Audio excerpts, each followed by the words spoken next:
What's up, y'all? Episode 9, Athletic Adjustments. Here with myself, Reggie. I'm Roosevelt. And we have a special guest today. Introduce yourself. Hi guys, I'm Tia Brown. What sport do you play? I play softball. And yeah. So, obviously, for those who don't know, you're a pitcher. Mm-hmm. Can you break down the pitching technique when it comes to softball? I would say it's very different than other sports. For starters, you are throwing underhand, so it is a little bit more natural than you know how baseball, like they're throwing overhand and like they have a pitch count and they can only throw a certain amount of pitches. Like we don't have that because it is like a natural motion. I would say everyone thinks it's like about like your arm and like the upper body, but pitching is a lot more lower body. You definitely have to use your legs to stride out, and that's just where your power comes from. Well, so speaking about that, so let's just talk to us about the technical side of softball, because from watching softball, it seems as it's kind of like baseball is not as technical as a sport as what it really is. Like, how would you explain how technical of a sport softball is? So I mean, softball it can be different because it's like you can get away with a lot, but regardless of like your technique, yes, like you have your speed and agility, and you have a way that like you're supposed to throw. Like it just comes down to like I don't even know. It comes down to just the I don't know what I'm trying to say. That's a good question. Yeah. Okay, so basically, like if I were to explain like catching a ball to you, I would say left right catch, which means you step with your left, you step with your right, and you catch the ball. But even in a left right catch, there's gonna be failure. So it's like regardless of your technique, softball like it's really a 50-50 chance of you getting the ball, regardless of like how good you are, how athletic you are. It's a very mental sport. So it's like, yes, like you can do everything right and it still won't be the outcome that like you need it to be. Mm-hmm. So As one of the team captains of the team this year, how do you motivate your team? I think I motivate my team just by, showing them that like they can do the same things as me. I go out there and I show them how to deal with something like as a pitcher, like you have people cheering at you, people getting smart with you from the other team, but you can't let that affect how like you are. You can't show it. So for me, like being a leader is going out there and like showing them like how that is done, so then they can realize that they can do the same thing. They can follow in the footsteps of me, and yeah.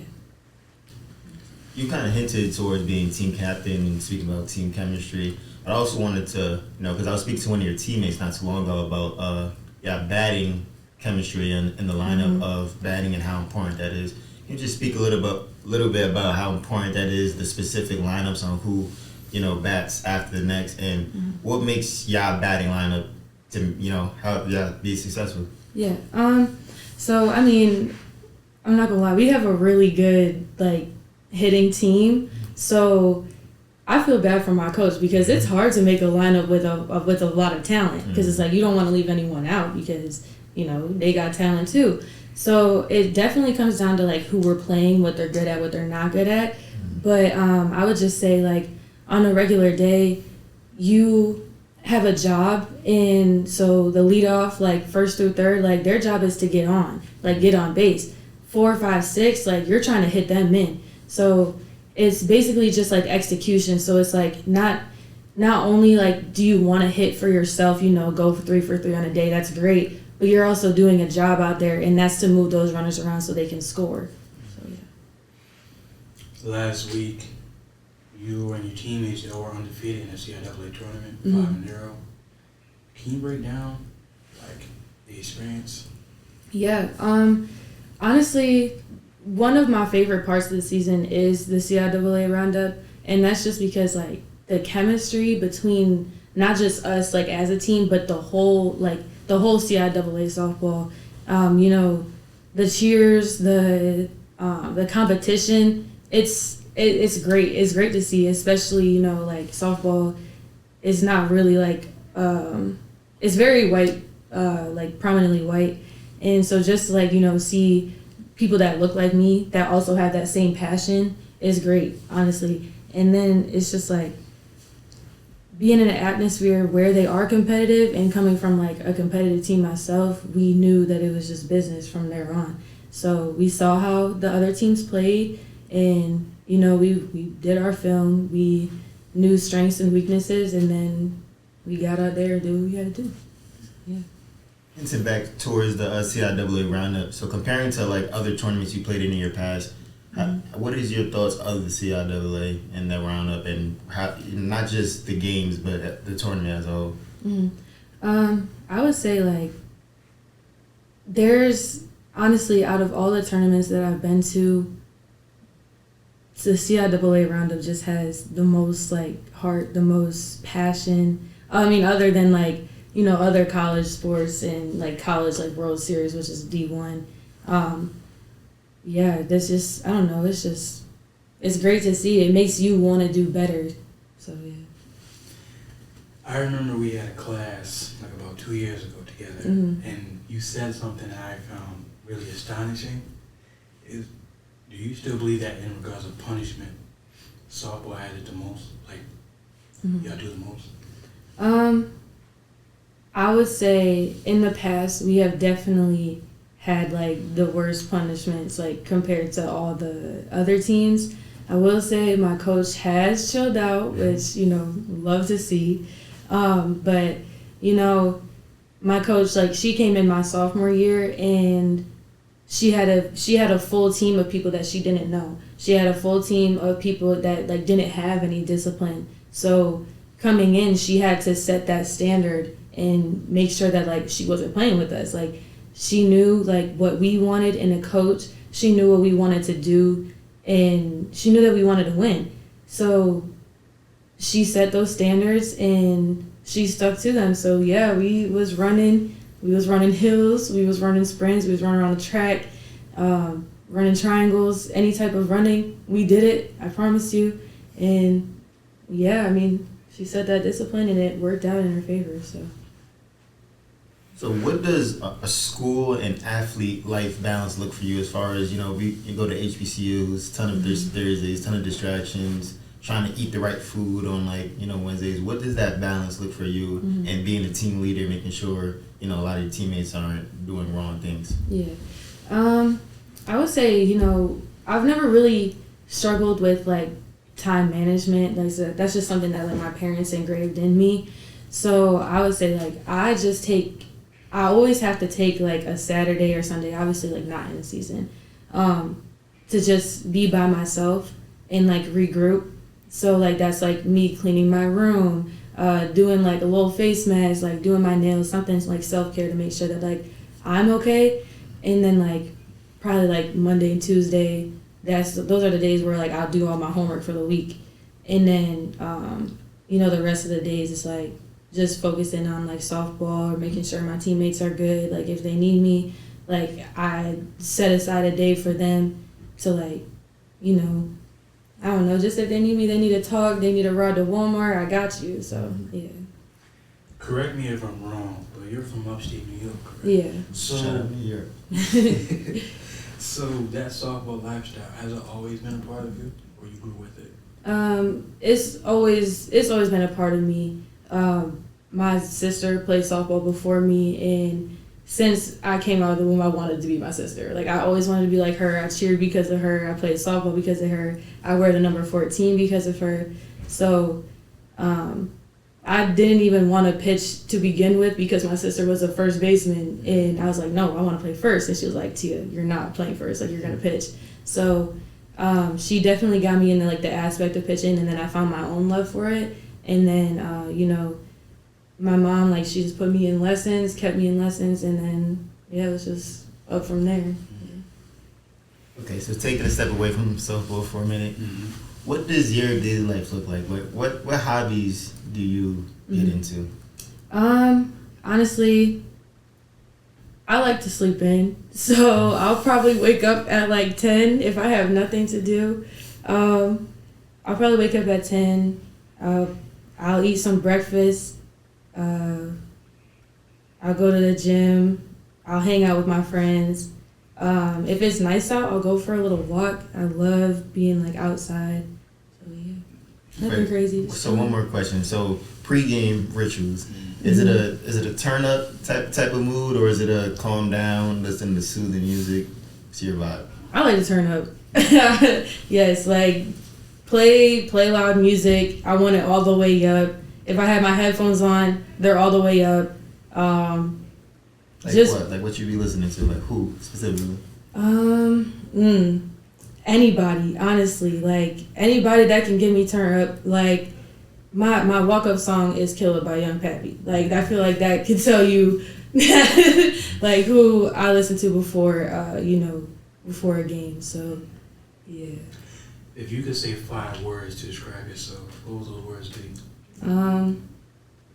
Kind, calm, compassionate, witty, and fun.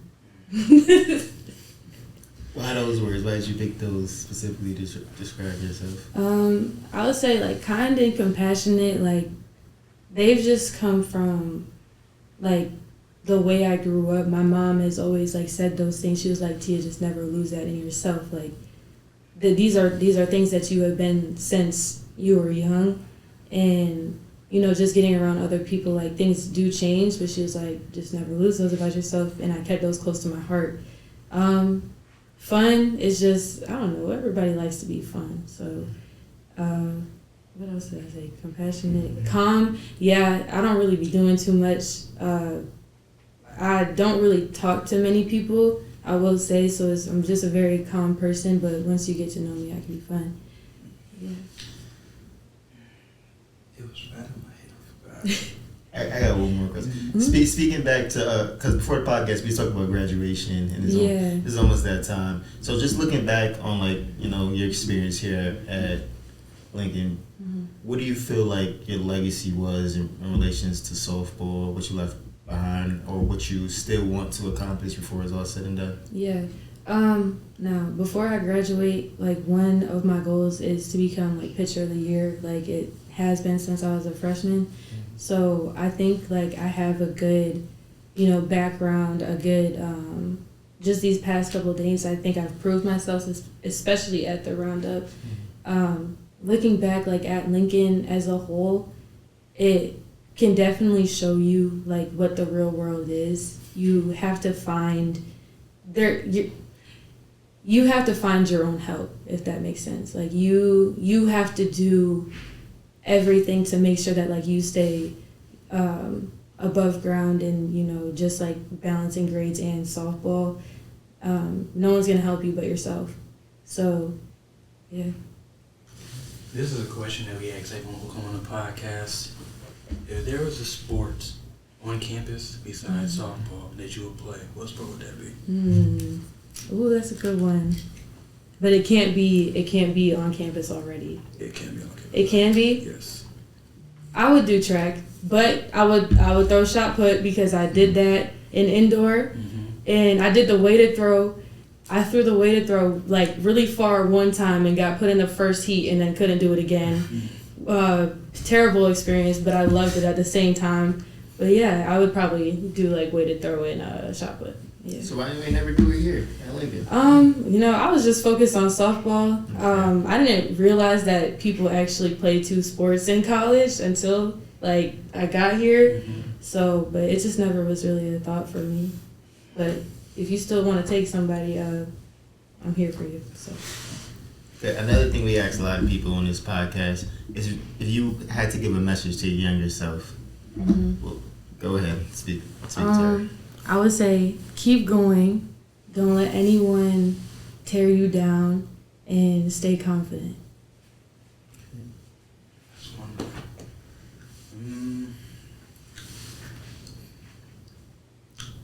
The drive and determination you have for softball. Has that grown since you came here to Lincoln? I would say yes and no. When you're younger, I think it's easier to like make something your entire personality. And my coach has like engraved like to be determined, to like not slack off, and you know, all the above. So coming here, especially now that like I am gonna graduate and softball like is coming to an end, I had to realize that like softball can't always be like your personality. You have to have other things that like come with you. So I really had to take time for myself and think about other things that I do like doing and what I could do. Obviously softball's always going to be there, like I could always coach, but what else is there to me other than softball? So I would say yes, like my drive to be better was still there, but I had other things on my mind. It wasn't just always softball, which did change once I got here. Okay, for my last question is, how does softball shape you to be the person you are today? It has shaped me fully. From like, softball is such a mental game. It's like 90% mental, 10% physical. So it has taught, like, it's broken my heart. It's filled my heart with love. I've cried over it. But it has shown me how to not lack discipline, how to use time management skills. All like the good qualities that I have in myself are because of softball. That's great. And just for me knowing you, I've seen you grow as a person, as a player, and as a friend. It's like, I told Reggie this a while ago in a couple episodes. It's good to see Lincoln sports on the rise. Yes. Especially since like we're all seniors, we came playing sports here since freshmen.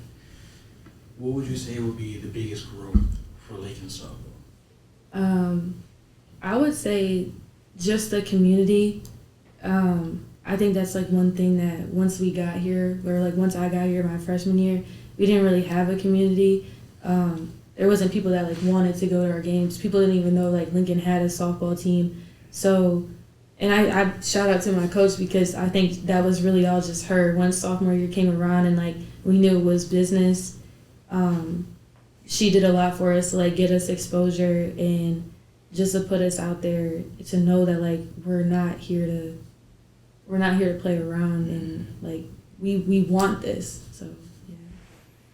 But that's definitely one of the goals of this podcast, you know, build the community between all the sports and insight and bring shining light to, you know, everybody. So tell us when we can see you guys play next.